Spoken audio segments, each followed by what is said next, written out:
Well, I think that we'll be able to use the large language models. Where I've tongue-in-cheek established a new scientific discipline with a former student of mine, Victor Swift, who now works with me and works on large language models, which we've been playing with a lot. Computational epistemology. So he's found a set of 10 words that functionally replace the notion of God in the English language corpus. What are the 10 words?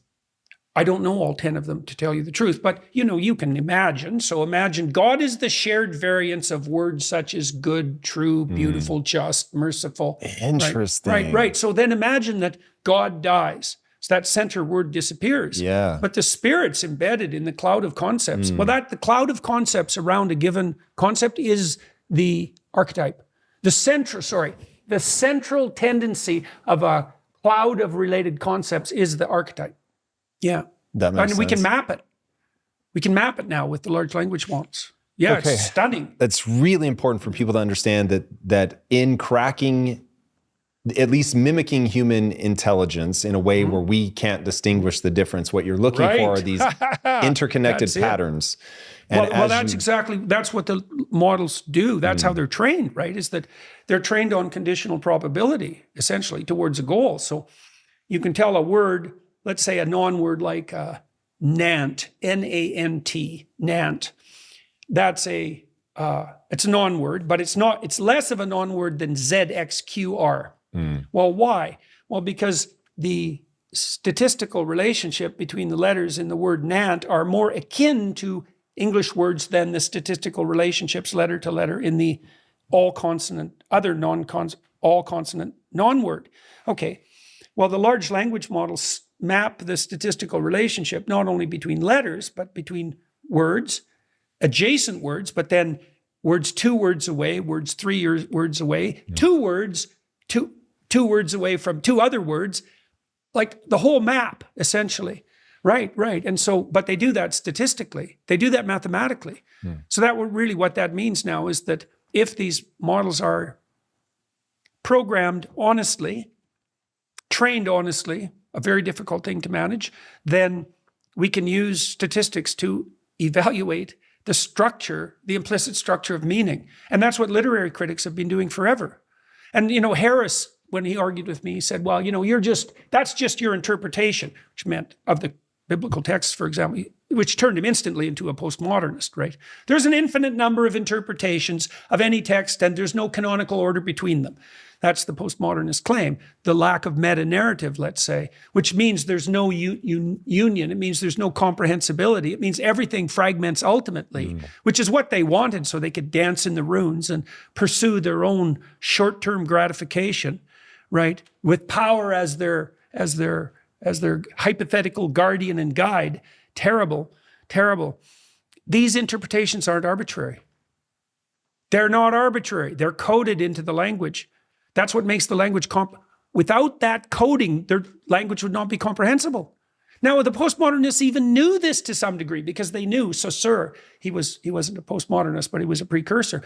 He knew that the meaning of a word was coded in its relationship to other words. Now, it's more complex because it's the same for phrases and sentences and paragraphs. In the entire structure has that,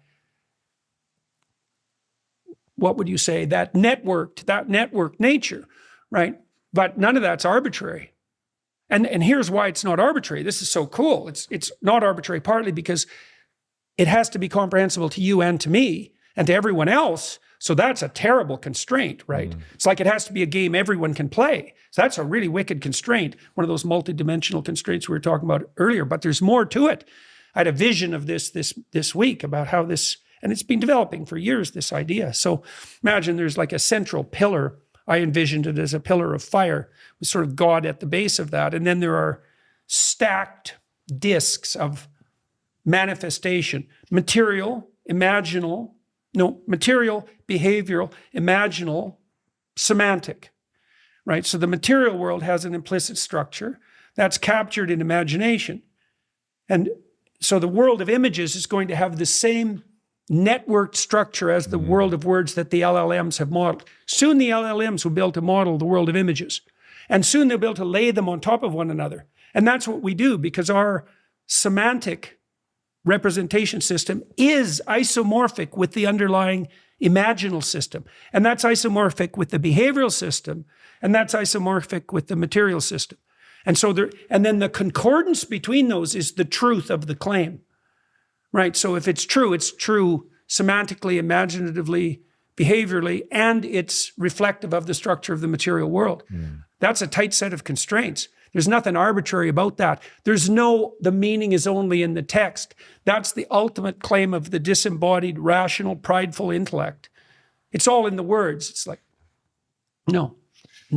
Yeah, that to me is the punchline about what you're calling the counter-enlightenment of all of these patterns are present in the biblical corpus, and that's how you know it's a reflection that it's mapped. That's right. It's a reflection. Well. That's exactly right. Well, what the hell else do you think we've been doing for 4,000 years than trying to map this? That's what we've been trying to do with every tool at our disposal. Now, but you pointed to a further constraint. The representation has to be made manifest in a form accessible to everyone. Right. Well, is that going to be in the form of complex scientific theories? No, that's the domain of specialists, obviously. And besides that, even that specialized knowledge, you can't use that to orient you in the world. There's no reason to assume that your, typical evolutionary biologist is any wiser, than your typical plumber.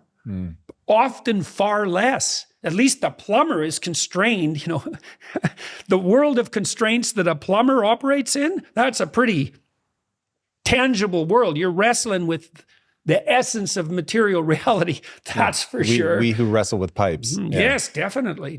Well, and plumbers, I would say it's hard to imagine a profession that has contributed more to the world than plumbers.